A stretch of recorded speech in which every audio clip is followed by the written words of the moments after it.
Hippie Fari Reggae Radio and Podcast is brought to you by The Island Rhythm, the dopest reggae-inspired and Rasta-inspired designs, clothing, and everything else you could possibly imagine.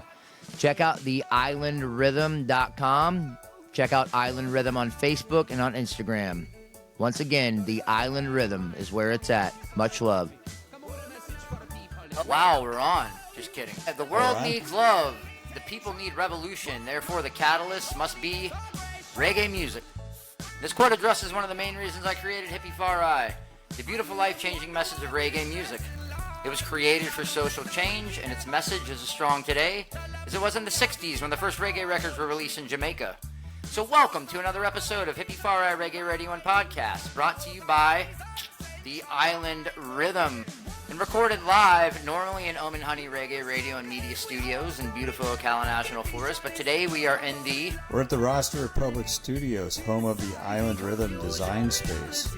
Absolutely, and today I am with my beautiful, amazing co-host, Mr. Shane Scott, the owner of the Island Rhythm, also the main presenter of Hippie Fari Reggae Radio and Podcast. And do me a favor, take a second and subscribe to our YouTube channel. Type in HIPPIE FARI, YouTube. Only Hippie Fari on the planet, real easy. Hit subscribe, done. You don't have to pay. A girl the other day was like, I saw the subscribe button. I thought I had to pay, so I didn't do it. I was like, bro, how long has YouTube been around, man? Whatever. It's kind of funny, man. But I am your host, Scotty the High-Strung Hippie, along here with Shane Scott, and Hippie Fari is a podcast where we discuss all things reggae. So if reggae music and or clothing is your thing, you're in the right place. So tonight we have, well, I would normally say we have a special guest in the studio, but I happen to be the guest in his studio, but I'm going to be interviewing him. Tonight we have a special guest in the studio, Shane Scott, owner, founder of the Island Rhythm. TheIslandRhythm.com for the dopest reggae designs, clothing, accessories, anything you want. It's absolutely fantastic. Check out TheIslandRhythm.com. We love the Island Rhythm so much. Wearing their clothes right now. Wear their clothes all the time. He was even so nice to let me put my Hippie Fari collection on his website. An absolutely beautiful person. That was actually a great honor to have those designs come over and integrate them into the Island Rhythm website. Thank you, man. It's been awesome, yeah. That's a lot of fun, dude. I really appreciate that, man. I have a lot of passion, you know what I mean? I tried to do the clothing thing once, and then, you know, some giant company came and said that part of our name matched our name and, you know, took us down. I was like, we're a reggae clothing company. Give me a break. But you have to love corporate America for that. You know what I mean? Like, they always go after the little guy, you know? It's amazing. Yeah. You know, my wife was like, we're spending way more fucking money than we're making. Why are they coming after us? And I was like, baby, because that's what they do. But thank you for allowing me to interview. And also let me add one thing. The Island Rhythm, beautiful thing about it, it's veteran owned and operated. So if you really, really, really want to support anybody in this world, support a veteran. Support somebody who picked up arms to actually defend your right to have free speech. This is why we have podcasts. It's because of people like Shane right now. So Shane, welcome to the show, buddy. Thanks for having me, man. Always, brother. Thank you for having me in your beautiful home, your amazing studio. I absolutely love it. It's phenomenal. It's a huge step up from mine, so I kind of feel like a professional sitting back here, man. You know, it makes you feel good. Well, this is the Roster Republic side of the house. You just walk out those doors. That's Chateau Zen. I love it. I love it. Yeah, you walk outside of his door. There's like a 8-foot, well, not 8 foot, maybe like 4-foot Buddha. Got a pool. Shit, a pool. Okay, when we're done, I'm going swimming. But yeah, it's absolutely phenomenal. This nice, comfy chair and all that. So it's nice. It makes you feel professional, man. I wanted to have you on the podcast for a long time. We had an event that was coming up, or that is coming up, called Awaken on the River, and you were one of the first people reached out to sponsor the event. Yeah, I saw it. It fit my vibe. It fit exactly what the message I was trying to create with my company was a sense of community, all coming together to help each other out. Absolutely, and that was months ago, over half a year ago, and through that time, this is why I love the music, this is why I love the community so much. Shane and I have become best friends. And it's an absolutely incredible thing. I went from him, you know, reaching out to sponsor my event to talking to him every single day. He's a great person. I love exactly what he's doing. It's beautiful clothing for a beautiful cause. So, Shane, why don't you just go ahead and do us all a favor? Kind of tell us your mindset before the Island Rhythm, leading up to the Island Rhythm, and what made you kind of pull the trigger and say, you know what? I love reggae. I love this life. I love the lifestyle. Let me just go ahead and make clothes that represent, what I love. What kind of brought you to that point? Well, let's start with, so I grew up in Denellen, Florida. So being on the water, being around the water and island lifestyle always resonated with me. A lot of people say that, I got into reggae because of Bob Marley. And I kind of did. What I did is I was watching movies like Club Paradise with Robin Williams and Jimmy Cliff in it. Yeah, there you go. And then it had that song, Reggae Nights. Right. I really liked that song. Well, shortly after that, I got a box of cassette tapes, and in it was Bob Marley Legend. Nice. And I'm anal retentive when I listen to music. It was like, back in the day, we had the cassette tape. It had to be rewound all the way to track 1 on side A. Right. And those first opening chords of Could You Be Loved? Oh, my God. Dun, dun, dun, dun, dun, dun, dun, dun, Yeah. dun, dun, dun, dun. Cool. Tosh, legalize it, yeah. Yeah. Yep. It was my favorite from Peter Tosh's Steppin' Razor. Yes. Can I tell you something funny about Sure. Legend real quick? This might actually get me canceled, and we haven't even started yet. I was told that the guy who put together those tracks that put them on the album was like, let's pick the reggae tracks that most white folks in America will relate to, or that will get them grooving. Is that correct? Have you ever heard that before? It's actually a true story. Legend. I watched okay, it. good. Thank God I didn't make that up, man. I watched I actually have the documentary on the making of the Legend album Right. on Apple TV. Well, whoever came up with that did it right because, man, that shit took off. What's interesting about Bob Marley was that he didn't sell that many records while he was alive. No, I know. Kind of like Vincent Van Gogh, man. One painting. So I have Exodus hanging over your shoulder there. Right. One of my favorite albums. Boom. And the way it was put together, but that album only sold 134,000 copies. Right. Then Legend came out. Yeah. And then it went triple platinum. Yep. It was 10 years after Bob died. Right. That the album actually went gold and then went platinum ultimately. Yeah. And Bob Marley got ripped off pretty much his whole life. Like the iconic guitar solo from Al Anderson, No Woman, No Cry, that was recorded live by somebody. Band never saw a dime. Right. Like they just, back then reggae, it was kind of cutthroat, you know what I mean? You would think it's all about peace, love, and unity, but the guys who were running the show were, well, kind of like the guys who are running the show now, absolute dicks, you know what I mean? Stealing from these musicians. And so the reggae community always vibed with me. I remember being in like 6th grade and going over to the Ocean Deck here in Daytona Beach. Yep. And the Caribbean Posse was playing Thursday, Friday, Saturday, Sunday nights. Every night, and you had to get in there early because they carted after 7 o'clock. And so if we sat in the back table, we'd go surfing all day and then go sit in the back table in the corner.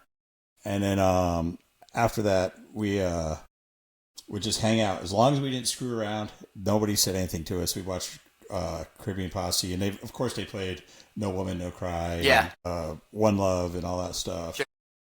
Every set, and I just started to grow into that community. And then I joined the military. You kind of get, like, as you get older, you kind of forget your roots a little bit because you join the military, you do a little bit of stuff, and then you get kind of into what everybody in the military is listening to. But I always came back to reggae. That was after. Yes, amen. I always came back to it. Me It was too, like brother. my grounding point. Yes. And then got out of the military, got really involved in the reggae scene in Salt Lake City, of all places. Which Utah, you wouldn't think of a reggae scene, but then again, you don't think of Arizona as having a big reggae scene. Arizona has a huge reggae scene. It's roots reggae, too. Yeah, I remember being at a show one night at this place called The Depot in Salt Lake City. It was Trish with Hyrie. Right. Dan Kelly from Fortunate Youth. Shout out, Dan. And then Soja. Nice, right on. All on the same ticket. And they're all like, and I met Dan that night and we just talked. He ended up crashing at my house that night. It was a great story. Nice, that's great. Because he's like, I don't want to sleep on the bus. It's cold. Yeah, no kidding, right? So, Especially I in Utah. kind of got more and more into it, got more and more. And as I got more into it, I started learning about Leslie Kahn from Beverly's Records. Yeah, Beverly Records. That was the first label that Bob Marley ever released a track on. Is that correct? Right. It was One Cup of Coffee. Oh, yeah, there you go. Boom. But All right, what's on. interesting about that is... Also my mother's name. Yeah. Yep. So what's interesting about Beverly's Records is Leslie Kong was part of a producer at a local studio, but not really big, well-known or anything like that. But he was walking outside his family's ice cream shop and heard Jimmy Cliff singing Dearest Beverly. Nice. And then he brought him in and he recorded Hurricane Hattie. Nice. Jimmy Cliff became like their A&R man. He brought in Bob Marley and the Wailers. Yeah, that's why Jimmy Clifford's related to actually bringing reggae to the States. Huh? And then, Toots and the Maytals, Desmond Decker, and all those guys came through Beverly's. And Toots wrote the first. Am I correct? Did Toots and the Maytals technically write the first reggae song ever? Well, they used the word reggae in the song. Right. There you go. Well, yeah, okay. Because it used to be reggae used to be a derogatory term. Right. About people. In fact, the song that everyone thinks is 5446 is like a phone number or something. Right. The story I've heard, and I can't verify it, but what I've heard is that Toots went down to pick his friend up from jail and was in possession of ganja. Okay. And then when he went down there, because he was associated with that guy, he got arrested. And 5446 was his inmate number at the Central Jail in Jamaica. Can you imagine? You're going to jail. Why? You know him. What the? Yeah. Wow, man. Okay. And that's what it was. That's how they treated Rasta. Yeah. Well, 100%. They still kind of do. Yeah. And so, then it started as the beats got slower and stuff like that. It was I always get his name wrong, but it's Joe Higgs. Did a song called Reggae Girl. And, right. Toots and the Maytals at that time, because before it was the Maytals, and then they kind of separated out, and it became Toots and the Maytals. They released Do the Reggae. I think it was like 1968 or Didn't they spell it? Did they spell it differently too? Yeah, it's got a Y on the end of it. Yeah, REGGA, exactly. Yeah. Then, that's right. How did I know it? Wow, man, I have been paying attention. Yeah, and then it's what's interesting is that's our third guest in the studio, by the way. Folks. That's my dog Oliver. Yeah, Oliver's scratching at the bit to get out of here, man. He's like, let me on, folks, let me on the mic. He came up with Do the Reggae 1968. So he was credited with it, but Joe Higgs came out with the reggae song, Reggae Girl or something like that. And then reggae was a dirty term. It was like a dirty person, which if you look at the history of Rastafarians and stuff like that, they're associated with the sadhu from India. Sure, exactly, 100%. India represent. And so it was, all that was going on. And then the Rastafarian movement started to grow. But then all of a sudden they released that track and Jamaica had an identity. And they wanted something all their own. Because a lot of this, like Prince Buster had his studio, I think it was Studio One. Right, yeah, Studio One. One of the biggest. Yeah, and then Leslie Kong had Beverly's, and they were all getting together with Chris Blackwell to form Island Records. Right. And then Island Records had kind of a ska song from Millie Smalls. Just going to say ska, man. Ska and Rocksteady were kind of the precursors to reggae. And you know what? Let me interject real quick. One thing a lot of people don't realize is that country was also a precursor to reggae. But anyway, go ahead. Yeah. And so... It influenced reggae. And so they came out, and then... Island Records came out, and it was a ska beat that they used from Millie in England called My Boy Lollipop. Nice. And that's kind of what launched Island Records into Europe.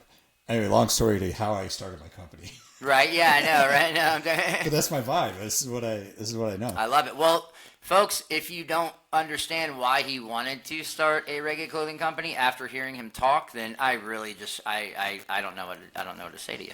Yeah, I could talk all night. But so could I, bro. I had a healthcare job. I was a nurse for 31 years. In healthcare for 34. I was a medic before I was a nurse. In the military, and then outside the military, I had a corporate job, making great money, all kinds of money. But I just wasn't happy. And then I got sick. I mean, anyone that knows me knows that I'm up against some pretty stiff health odds, and I'm waiting on a transplant, and so. Just had some downtime, and Flow Grown I credit for making me start my company. But let me say something real quick, folks. Shane, I can tell you right now, he just said he's waiting on a transplant. He will literally tell you this is the most fun that he's had in his life. Oh, yeah. If we could all have that attitude, the world would be a perfect place. Look how many people I've met in the last year. Right. I mean, it's been insane. But yeah, so Flowgrown came out with that during the whole Gulf of America, Gulf of Mexico fiasco. They came out with a T-shirt that said Gulf of Florida. Right. And so I bought it just to be a dick to my friend. Right. He's all like Gulf of America. Yeah. Like, I grew up on the Gulf, and for me growing up, it was, what are you doing today? Going to the Gulf. Oh, you're going fishing. What are you doing today? Going to the beach. Oh, you're going to the Atlantic. You're going to Daytona. Right. That's just what it was. It was just a Gulf, and so. Right. I still just refer to it as that. But they came out with that shirt, and I looked at it, and I was like, I've always kind of wanted to do this. I can do this. And I came up with my logo. Yep. And it was Which the is a first great t-shirt. logo, man. At my job, I wear the Island Rhythm shirt with the actual logo on it. It's got to be around here somewhere. Yeah. It's hanging on that wall right there. Yeah, well, I don't know. You can take it down if you want. Damn it. Here, yeah. Check this out if you're on the YouTube. That's a beautiful logo, man. I love it. But I got so many compliments at work. Like, that's a dope shirt. I'm like, yeah, of course it is. I'll play it later. You just sit there. But yeah, so I came up with that, and I just was playing around with it, and I was like, I could make some money doing this. And it wasn't about the money. It was just about something to keep me occupied because I was retired. And so I put out a few T-shirts, come up with some stuff. I met you guys, and I think it was... I hadn't really talked to you much, but I was going up. I got invited to the Whalers show up in Maryland. Right. And then my booth was set up right next to the Whalers. So that's why one of my T-shirts, if you look at it, it says Bob Marley. It doesn't say Bob Marley and the Whalers. Right. Because I was right next to the Whalers booth, and I redesigned it for that event, and I just kept it. But so I'm sitting there, and I meet Rich Engler, who produced or promoted Bob Marley's last concert. Right. And it was just a great guy, great stories. If you ever get a chance, check out his book, check out his documentary. Right. Just an amazing guy, and I email him every now and then. He'll email me back, but just had a great time. And then I think I can't remember if I was texting you or something like that, or we were talking about something, and you're like, hey, I just had Harrison on for a podcast. Groundation, yeah. Mm-hmm. Yeah. And so I was like, okay, cool. And we're listening to it driving back, and my mom was in the truck with me, and my wife was in the truck with me. And we were just listening to it, and my wife was like, I love this music. Yes. And so she got into it, and she loves Groundation. Oh, how can you not, man? And then, so we started doing that, and then you and I started talking more and more, and my designs got more and more, out there. And I don't want to say out there, I just started putting more out, and then I came up with, like, water bottles and stuff like that. Yeah. And I do like how you kind of, you kind of got into the conscious side, too, of stuff, which is really neat, in your design. So you have fun reggae designs, like we're wearing the ones Reggae Nights right now, and this is just a reggae T-shirt. Fun stuff like that, but then you also have, Consciousness of I and beautiful... My Rebellion of Consciousness. Rebellion of Consciousness, yeah. And then I have Tribe of I. Tribe of I. That's the one I was wearing today, yes, that's right. And then I have some stuff that has Buddhist concept within it and stuff like that. Because Buddhism and, like, Hinduism, Buddhism, and Rastafarianism are all really well connected. 100%. Yeah, Rastafarian was started on Eastern mysticism, so... Yeah, and so it's just one of those deals that it just kind of worked out, and I never post anything political on my Facebook page because all you have to do is look at my designs. Right, amen. And you can see what I'm all about: community and love. I don't go into labels. People are like, "Are you a Democrat or Republican or what?" I was like, "I don't do that." Exactly. Because once you start labeling people, you close your mind to what their perspective really is. Right. Yeah. It's kind of a good point, man. When it comes politically, I'm not going to mention it right now, but I guess I have like a label for myself. It certainly isn't a fucking Democrat or Republican, but I do feel you on that point. Then you kind of look at someone and you label them, you're like, you're this, then that you kind of pigeonhole them into that being that. You already think you know what they believe. Right, exactly, sure. And my beliefs are all over the place. But ultimately what my core belief is, peace be the journey. Yes. And that's just finding the quiet in this world, and you're at peace with what's going on around you, being aware of who you are and what you're doing, how your actions affect the people around you. And so as long as you commit to just loving people unconditionally, loving people and giving, wanting to be part of a larger community, something bigger than yourself, that's the journey. Yes. And that's the one we're all on. And that's a beautiful thing what you just said. I just sent my wife a clip from Sad Guru. He's a Hindu guru, and he was like, basically, nobody's opinion of me matters. You know what I'm saying? Right. It's all me. I'm going to act, how I want to act. I'm going to do what's right. I'm going to do what's right. Not based on anybody else, because if I base what I do on other people, then that's slavery. You know what I mean? Yeah, you have to kind of, what you want and what you know is right. And like you said, basically act out of love. You know what I mean? If we all acted out of love. I had Jay Cantor from Street Level Uprising on the podcast, and he literally said one love is the strongest message that this world has ever heard. You know what I mean? And if we all adhered to that, it would be a beautiful thing. Shane's doing some mechanics over here. My mic just fell apart. Oh, did it really? Did it fall off? Yeah, I don't know what happened to it. Yeah, we can get it on there. In the meantime, I feel like Jello Biafra from the Dead Kennedys. I want to tell a story, you know what I mean? So I was walking down the street, and these rednecks came up to me in a Jeep. And I hid in a phone booth. And they threw a rock at me. You know, remember that Night of the Living Rednecks? It was very funny, man. I used to have a T-shirt that it's a Holiday Inn sign. Yeah. And it said Cambodia in the bottom. Night Holiday in Cambodia. That's awesome stuff. And man. then I was at work one day and I was wearing it, and I was working at a psych facility, and our pharmacist came in. And he's like, "Holiday Inn? I go to Cambodia." Jeez. Well, my wife, dude, it was so funny, man. We were into the rave scene, and 808 is a style of bass music. So she had a shirt that said FL 808, Florida 808, and this guy's like, "What's Florida Bob?" She's like, "Those are eights, dude. Not B's." He thought it said Florida B-O-B. And then when we got married, you know Natural Born Killers? Yeah. We got shirts that said Natural Bass Killers. But it looked like it said Bass. You know what I mean? So people were like, y'all, we're like, no, it's not a fishing shirt, man. Just people need to get with the times, man. You know what I'm saying? You could probably just hold it, right? Shane is struggling here, man. Yeah, this is awesome. It's live, too, right? No, yeah, it's live. It's live. That's a beautiful thing, though, man. That's the beautiful thing about going live. Oh, here, move this back. Wait, put it.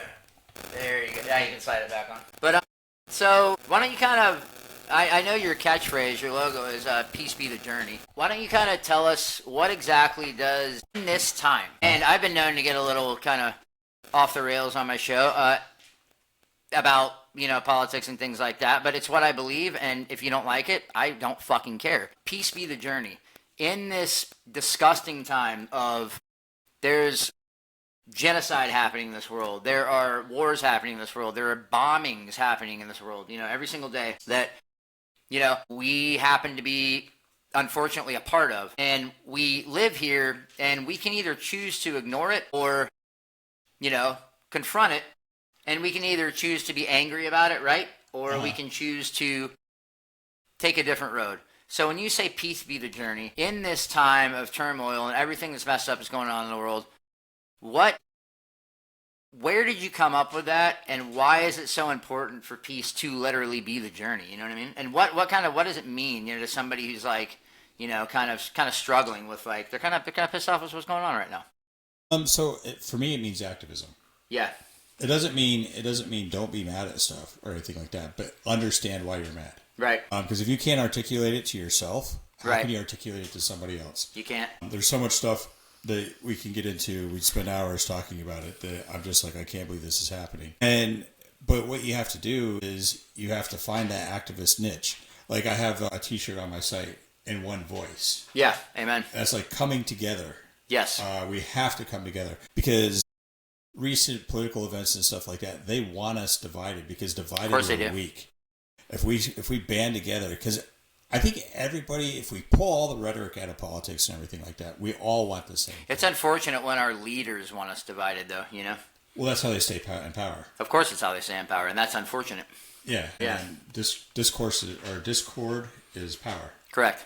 So they want us to be fighting with each other so they can... You ever heard that the 3-card money card game? Oh, of course, yeah. And they play in the subway in New York City? Yeah, but what they do is you're paying attention to the card you think that you right, and they slip something else in there. Yes. And that's what's happening right now. Correct. They're talking about certain things that are going on with... And I actually went to that college that guy was shot at. That was where I did my undergrad at. Yeah. I don't care who you are. I'm going to say this on my podcast. Nobody deserves to have that happen to him for having open dialogue with other people. Right. You know? And that's the thing but it's being used as now polarizing. Correct. It's even more polarizing. And what should have brought an event that brought people together is actually pushing people apart. Correct. Because our leaders are blaming, you know, one side. You know, we've got one guy whose name I'm not going to mention is like, it's the radical left. He actually said that before they even caught the guy who did it. You know what I mean? I'm like, you already are creating separation, bro, before you even know who did it. That's the sad part of the whole deal is conversations that now are so heated that you can't even talk to anybody about it anymore. And I don't want to say I don't engage people that are negative, but I smile and I just stay peaceful and I'm like, hey, I'm not going to stoop down to what you're saying. And that's where the labels come in. I got called a libetard this week. Yeah, that's my favorite one. Yeah, and I'm like, not really, but yeah, exactly. That's what I'm saying. Yeah. Yeah, I care that people around me have food to eat. I have a saying in my life, and everyone that knows me knows that I say it all the time: is I win, we all eat. Amen. And that's the way it should be. But that's the whole spirit behind my company. Is with the Awaken Festival coming up and stuff like that, with reggae artists and stuff like that. I'm just genuine. I did a merch set up for somebody. Because I do band merchandising too, so keep that in mind if you're listening. Yes, absolutely. But if you, I just completely just helped this person out. And I didn't expect anything in return or anything like that. It just wasn't about money or anything. It was like a person just starting out in their career. And I was like, I've kind of been there. Let me help you out. Right, absolutely. Yeah, so if you need, shirts, if you need anything printed, like website stuff, once again, hit up theislandrhythm.com and send Shane Scott an email. Shameless plug right there. But no, he does a lot, man. It's an absolutely beautiful thing. Was it a shameless plug or a shameless plug? It was a plug of some kind. I know that. My parents used to say that when I joined the military. We're shameless. Right? Shameless plug. I like that, bro. That's funny, man. But, it's such a damn shame. Yeah, but it's like what? Why? Like? I remember a clip of Jon Stewart a long time ago. He was on CNN's Crossfire when that was on. Right. That's a famous clip because it was a clip that got people shut down. He's like, why are we fighting? Right, amen. Say something nice about each other. Right, yeah, no kidding. Yep. And that's what we need to do. We need to find a common ground and say, okay, we're united in this. We have different opinion and ideas on this. Let's get together. And that's what I hope that my shirts do, is create that dialogue. Yeah. And that's why with your collection and stuff too, it's awesome because I do have some beach stuff on there. I do have just island rhythm, beach theme stuff. Right. But then I have some very socially active stuff on there. Yes, yes. And then I support social causes. Amen. And I'm excited to be part of Awaken on the River. That to me it's huge to support the community around us. No, yeah, and we're very excited to have you. 100%, man. You got the main stage is the Island Rhythm stage. You know what I mean? It's going to be right there, up front and center. Bands. So yes, if absolutely. you're on YouTube, watch it now. When you're done listening to this, go ahead and go to YouTube and look up Rasta Republic and look at the Awaken on the River playlist, or go to the Awaken or the Island Rhythm podcast or Facebook page and look up the playlist. I have it listed there. That's all the bands that are going to be on the stage. Some pretty cool stuff. That's awesome, man. Yeah, we're very excited about Awaken on the River. You go to awakenontheriver.com and check out the event. It's going to be a lot of fun. Might actually be worth you driving, 3 or 4 states to come to. You know what I mean? It's a free show, so places to camp. Yes, it's going to be a lot of fun, man. I'm very, very, very excited about it. A lot of vendors, a lot of bands. Like I said, definitely check it out. AwakenOnTheRiver.com. No www. Though. It's just AwakenOnTheRiver.com. And you can also go Awaken on the River on Facebook, which is cool. And the beautiful thing that I love about going live? My beautiful wife just messaged me, and she's like, you have some static coming through. And I was like, do we have any anymore? And she said no. And I think it was because when your mic was, it's because when Shane's mic was falling. Well, it is. This is a... Remember, we looked this up. This is a new microphone tonight. Yeah, beautiful mic. This is actually my wife's microphone because I dropped hers. Yeah, right? yeah. That's what happens. I was moving it and I dropped it and it broke. That's what happens when you break your wife's shit. You got to run out the store and then replace it immediately. I was forced to go to Guitar Center. Yeah, I know. Yeah, I was like, "What? He's gone. Damn." But we're very cool, man. So yes, I once again very honored to have you there, and like I said, we love the Island Rhythm so much. We love everything you stand for. So when it comes to starting the company, kind of maintaining the company, and I know that you're kind of collabing with people. You're collabing with me. I'm throwing a little bit of things there, at you that you have on the website. You're working with artists. You're making their shirts. You're working with artists doing their websites. Do you want this to turn into like a full, pretty much like media outlet where people can get web design done, they can get their merch, they can get their hats, they can get their clothing, they can get this, they can get fresh designs from you and all that kind of stuff? Where do you see the Island Rhythm in like 2-3 years? Where do you want to take it? The Island Rhythm itself is my passion project. It's my outlet for design and stuff like that. Yeah.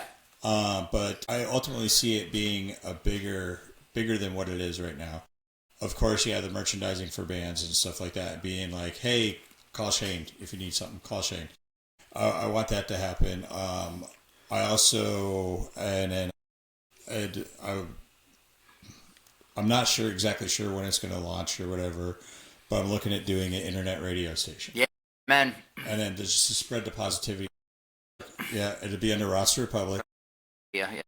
And then ultimately, I want to create one of the things I've wanted to do for years is get like a 20 key or 20 bedroom or 20 room hotel down in San Pedro, Belize. Yes, Belize, 100%.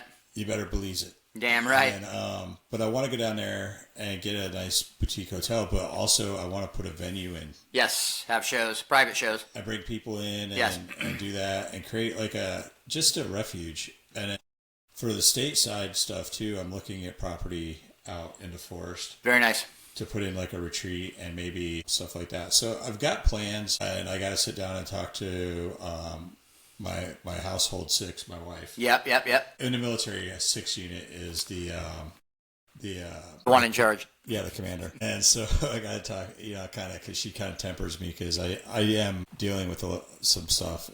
So, but it's so I've got it going there. I want more collaborations. I'm actually talking to a guy I used to work with in Salt Lake City that has a clothing line. He only does a few designs, but his designs are strictly like Polynesian line work. And stuff right, like very that. nice. So I'd be honored to have some of his designs and stuff to collab with and then work with him. Because, like we talked about it, we had some designs and then we kind of worked them in together and stuff like that and changed some stuff up on them and just stuff like that to get everybody's input because it is a community, and then eventually maybe have some artists that want to come in and design stuff and bring stuff in. Yes. And things like that. That would be beautiful, man. And then ultimately my time is going to come up in this world one day, and I want to leave a legacy, but then I also want to turn something over to my daughters and be like, well, it's your house now. Yeah, amen. Yeah. And that's and then like for anybody that's involved, like make it so when we leave, we left it better than what we found it. Yes. Because that's ultimately the goal. Anybody should be like leave the world a better place than when you found it. And right now, I think we're failing. We're definitely failing. We're leaving the world in a worse place than we found it. And to be quite honest with you, man, I had a podcast. It was about a month ago, man, and the artist that was on, I was like, "Do you have any new music coming out?" And he said, "Yes, but it doesn't matter." The Mystic Revealers. Oh, he said because the music we had out 30 years ago is still just as valid today.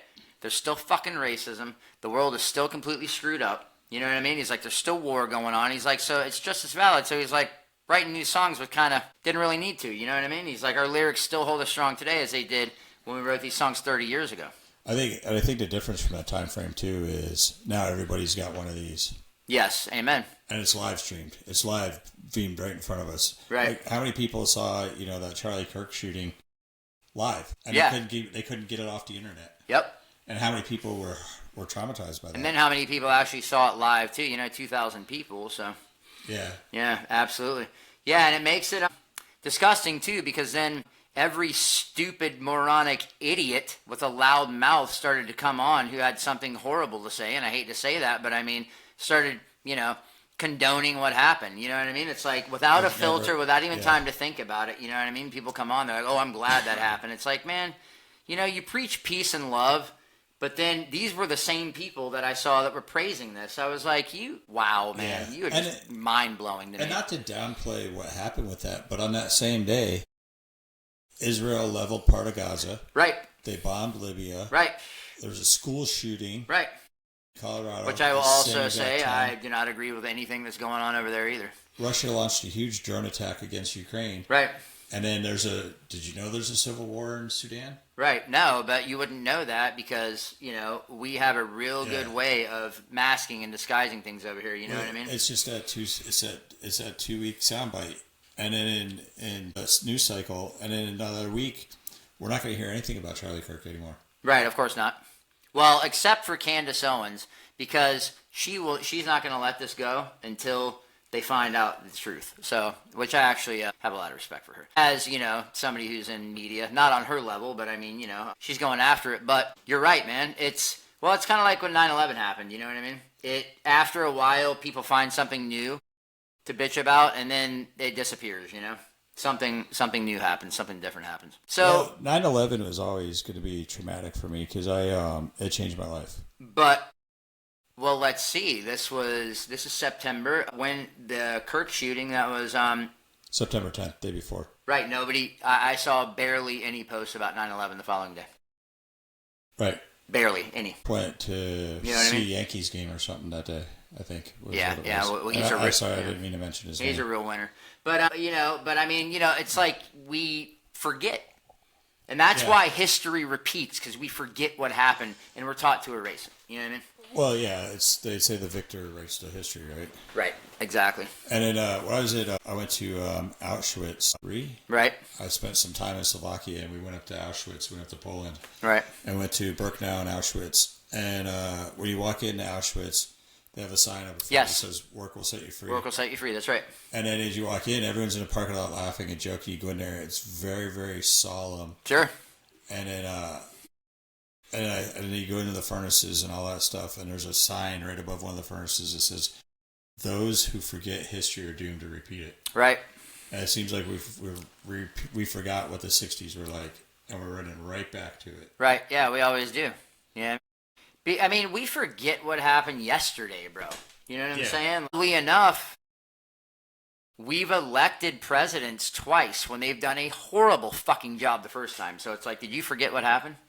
Yeah. So, I don't think we've had truly a horrible president. I think it's my mic. Like you said, but we haven't had a really good one either. You know what I mean? Yeah. Right. So, no, I hear it. Well.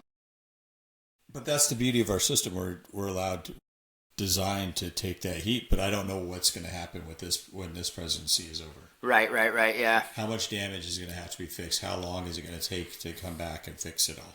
Right. Well, when you have somebody trying to be a dictator, it's kind of hard to change, half of the nation's mind back to, Right. You don't have to blindly follow somebody. It's okay to have your own opinion, you know what I mean? So, but hopefully it's not someone that's so divisive and, so scared of unity and always insulting people, especially when he just doesn't know any better. So, but anyway, this is a reggae podcast, but reggae has a lot to do with politics. Oh, yeah. That's if you got a second, I got a vinyl. Oh, I'd love to. Yeah, hang on a second. Yep, give me a second. Yep, absolutely. Oh, you're going to bust out your vinyl collection? Well, just this one album. Oh, will you grab me a red stripe?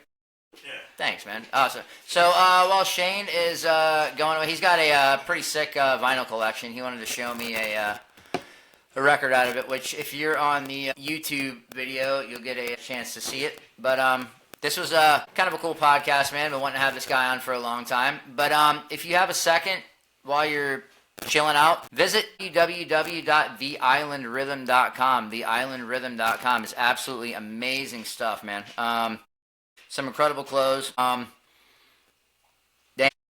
I said, you're supporting a really, really, really good cause. You're supporting a veteran-owned company. It's an absolutely beautiful thing. So as Shane still shuffles through his vinyl, I also encourage everybody to go back into YouTube, Hippie Fari Reggae Radio and podcast, and check out my past podcasts. I've got Al Anderson from the Wailers, Harrison Stafford from Groundation, Billy from the Mystic Revealers. Got some amazing, amazing guests on. Had some pretty incredible podcast guests. Natalie Rise just had Mellow Dose on. I have a monthly with Cultivated Mind for the last 6 months. Got some really good guests coming up. I got Space Camp coming up. Really excited about. So I've got a really, really good podcast coming out with Hippie Haven from Valerie Maud. We're actually talking about a really, really, really personal subject on that one. So it's going to be absolutely fantastic. So just definitely check out Hippie Fari Reggae Radio and podcast on YouTube. And you can also check us out on every single streaming platform. And do yourself a favor. Go to Hippie Fari islandrhythm.podbean.com, and check out my website.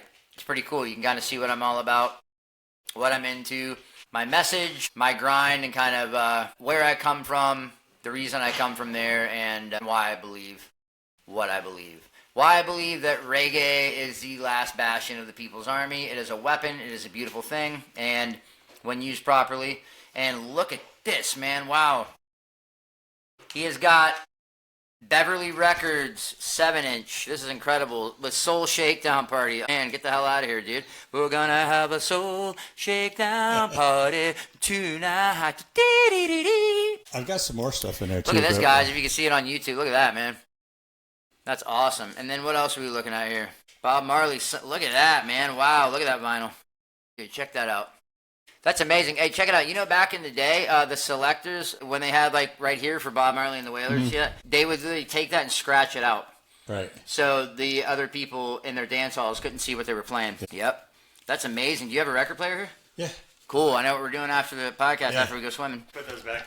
I was looking for one specific. Well, Shane, is there anything else that you'd like to share with the people? Where can they find Island Rhythm? Where can they find your social medias? Where can they find you? How can they support you? What festivals are you going to be at? Talk about where you're going to be, what you're doing, what you're doing. All right. You can hit us up at www.theislandrhythm.com. Scroll down to the bottom, subscribe to the newsletter. We'll keep you updated on all that stuff. And I don't inundate you hit you like every day with all that stuff. I just monthly, but it's usually pertinent events. We're going to have Hippie Fari on for a moment. There's also a meditative moment in the newsletter. You can hit me up on Facebook at The Island Rhythm, or just Island Rhythm on Facebook, and then Instagram on Island Rhythm. And then I'm going to be at Awaken on the River on the October 18th and 19th. The cool thing is if you go to the Facebook page and the Instagram page, during that event on the 19th, we're going to go ahead and go through all the followers on that page, pick somebody, and you get 3 free items from the merch store. Look at that. And that way, that's just my gift back to people for supporting us. That might be me. I'm one of your followers. Yeah, I know, right? I can barely fit all the Island Rhythm shirts but in my it's drawer. excluding the musical instruments because that's cost me a pretty penny. Right. So there's that, and then I find out actually tomorrow if I'm going to be doing Reggae Rise Up in Tampa. Nice, fingers crossed, bro. I think you got this one. Yeah, and I'm setting up my festival schedule for next year. There's a couple festivals I want to be at. The person that put together the Wailers up in Maryland invited me back for next year. And that's just a fun weekend. He puts on a great concert, no matter who's going to be there. But it's just cool to see, Family Man Barrett's son taking over the reins for the band for him. That was amazing. Yes, right on. It's not the original Wailers. That's Al Anderson. Yes, that's correct. This is the Wailers. Yes, absolutely. So it was good stuff, and great guys. I got to talk to them a little bit last year, and so I'm looking forward to that. Probably do Reggae at the Rock again next year. That was a great time. I met a lot of cool people. In fact, I'm talking to one of the guys I met there tomorrow, setting up his merch stuff, and then just a lot of great. It was a great show. And then let's see what else I got going on. I haven't really figured that much out yet, but if you know an event you want me to be at, just email me at info@theislandrhythm.com, and I'll make sure I do my damnedest to get there. Did you hear that, folks? He's going to do his damnedest, bro. That is some good old Florida fucking talk right there, brother. I speak swamp. That's what I'm talking about, man. Shane, Island Rhythm, www.theislandrhythm.com, the presenter of Hippie Fari Reggae Radio and Podcast, our number one sponsor, the sponsor of Awaken on the River, the Island Rhythm stage, going to be booming, 16 reggae bands, absolutely fantastic. Shane Scott, Island Rhythm. Thank you so much for coming on, man. We definitely appreciate it. It was a lot of fun. I love being able to sit down and talk to people like this, and I love when it goes past, just some music and it gets real because, sometimes I think people need to hear that kind of stuff. Yep. And then I want to give a shout out to my daughter because she just texted me I needed to hold the mic closer to my mouth or something or turn up the gain. Kira messaged me. She's like, it's kind of staticky coming through there. I'm like, damn it, man. Well, it's a new mic. It's so. So shout out to your daughter. What's your daughter's name? Olivia. Olivia, what's up? You know Olivia. I do. I'm just saying, Yeah. I know Olivia. She's great. Yeah. She came up to the Smyrna Herb show that we played. Yeah. Great show. If you get a chance to see Smyrna Herb, I'm usually at all their shows and Trees of Life. Trees of Life. Shout out Trees. And then shout out to Savvy Fernandez. I'm usually at everything he does. Savvy, great family friend. Love that guy so much. Yeah, and then I check out Savannah Savino when I can. She's a young upcoming artist. She's pretty good. She's got some good stuff out. She's working on her new album. And then who else is around that I hang out with quite a bit? All the hoodlums and the lepers and it is Dirt Tona. Yeah, exactly. Right on, man. Well, that's a beautiful thing, brother. Well, so kind of go ahead and do this part with me right here, Shane. Strengthen unity, build your community. Follow me on Facebook, follow me on Instagram, follow me on TikTok. Hippie Fari. Shoot me an email, hippiefarreggae@gmail.com, and check out my website, hippiefari.podbean.com. This is Scotty the High-Strung Hippie and Kira the Irie Empress, along with Shane Scott. I'm going to come up with a nickname for him soon. Reminding you to speak your mind before somebody else does it for you. And do something nice for somebody today. Grab flowers for your partner. Smoke out a stranger. Slip the homeless man a buck. But whatever you do, do it from the heart. All good things start with the heart. Peace, love, and Rasta rhythms are all a part of that reggae revolution. One love, fam. Peace be the journey.